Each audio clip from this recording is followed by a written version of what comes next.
In this part, we will look at the time of the triumphant caliphs.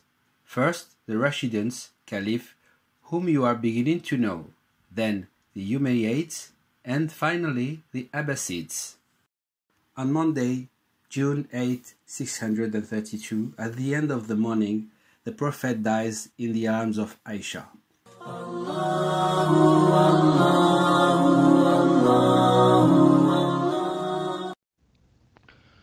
أعوذ بالله من الشيطان الرجيم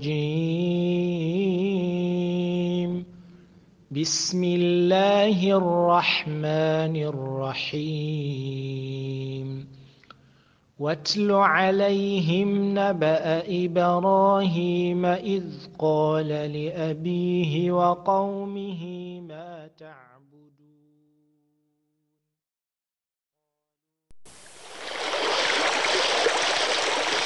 The first to go to her home are Omar and Abu Bakr, and the incredible news circulates in Medina. The community, the Ummah, has lost its guide and its leader.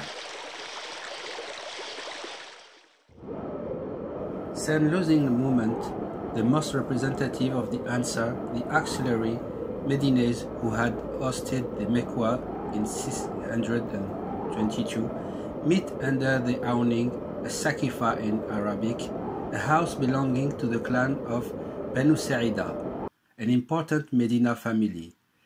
They plan to impose the name of one of them as the new head of the Muslim community. Are not they no more numerous than the immigrants of Mecca? It must also be done quickly. The death of the Prophet rised to awaken the Bedouins who had accepted Islam only lip service, and the Jewish tribes of Arabia who have an account to settle with the Muslims. Someone is unaware that Abu Bakr and Omar will be told of this meeting under the sakifa of Banu Sa'ida. Hurry to go, he said to them, before they commit any action on which you cannot return. The two men rush to the Medinans and the discussions begins under the sakifa. The spokesman of the Medinans declares, "We are the Ansars of God, squadron of Islam. You, immigrants, those who made the Hijrah, you are from our family. Come with us." Omar tries to speak. He has prepared a speech, but he is keen and carried away. And Abu Bakr tells him, "Keep calm, Omar."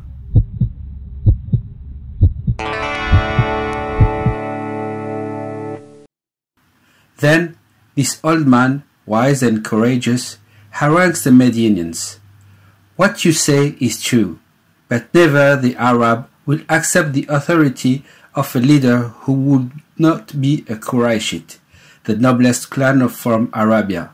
So choose one of these two." And, joining the gesture to the word, he takes by the hand Omar and Abu Ubaidah, an immigrant to whom Muhammad ﷺ had promised paradise. The Medinans resist. One of them, known for his wisdom, proposed a compromise.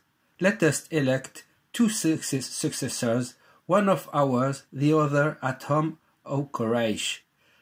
Tone up. We risk coming to blows and reprimands fuse." Omar's voice rises. "Stretch out your hand, Abu Bakr." The old companion of the Prophet executes, and Omar pays homage to him. The confusion is at its height, but one after the other, the immigrants bow to Abu Bakr. The Ansar do the same. The first successor, the first Khalifa, has been elected by force of the wrist, while the night fell on the Mecca. As a result of his appointment, protests of Bedouin protests spread throughout Arabia. This is the period of the great apostasy, Rida. Abu Bakr must control the revolts of the tribe of.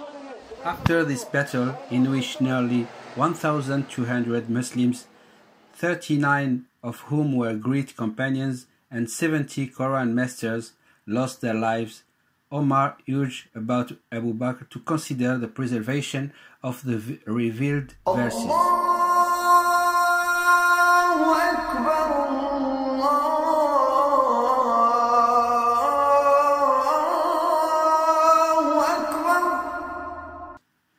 It was Zayd ibn Thabit tasked to compile all the verses into one book.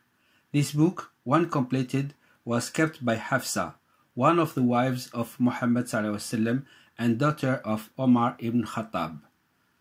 Having established his supremacy, he led his generals to the conquest of Arabia as a whole and was victorious in expedition to the northern territories and incursions into Mesopotamia and Syria. Battle of Al-Jadadain, also led by Khalid ibn Walid.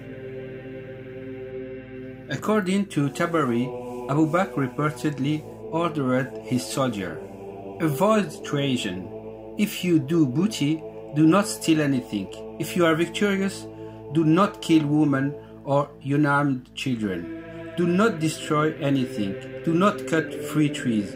Do not slaughter the cattle, except what you eat. There are Christian priests in Syria who do not quarrel anyone. Do not worry about them, and kill no one of them."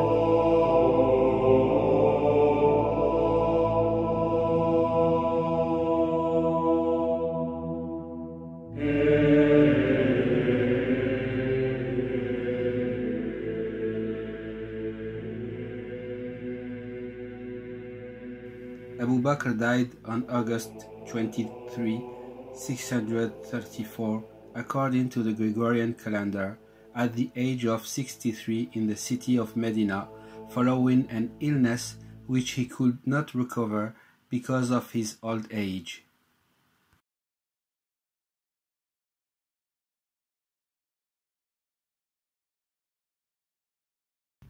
Omar was the most prestigious of the first four caliphs and one of the most glorious in the history of the Arabs.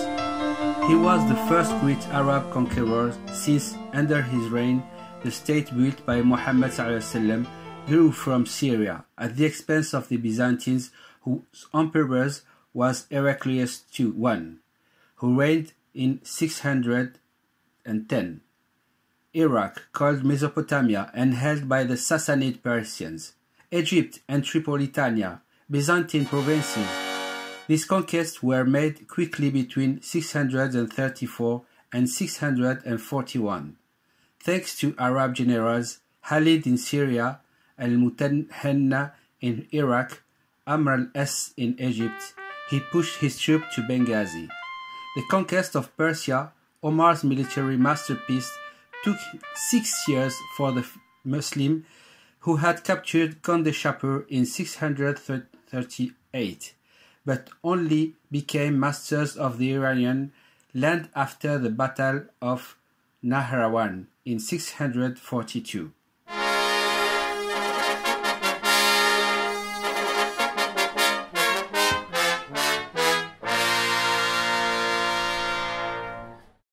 This immense empire, which fell to them in their hands, possessed structures inherited from several centuries of Roman and Byzantine dominions. Admittedly, they were no longer entirely adapted to the world of the 7th century.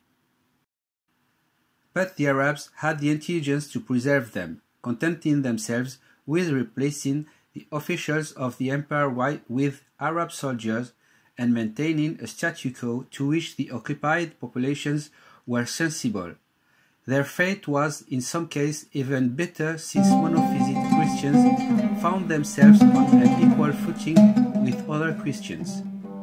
The governors Arab inaugurated the policy that will become traditional of colonization of Islam: non-compulsory conversion to the religion of the Prophet, but exemption from taxes for the converts and absence of military service for non-Muslims. Security measure. Omar was the first organizer of this empire. He set up a professional army, Jaysh, with 50,000 men. Soon after, a guard of the caliph or governor of the conquered provinces was formed, also having the power to maintain order, This militia was called Shorta. Omar did not only have supporters in political and religious circles. Feared more than admired, no one dared to contradict him. Omar was an effective triumvirate. Unfortunately, his career was interrupted by the dagger of a Christian slave who belonged to the governor of Basra, Abu Lu'lu'a, on November 3rd, 644, in the Mosque of Medina. He died without having been able to prepare his succession as Abu Bakr had done. He was able, however, to designate a council, Shura, of 6 companions, of which Ali and Uthman belonged. The council chose Uthman, who was about 30 years older than Ali, which was the origin of the first great crisis, the most serious perhaps of Islam.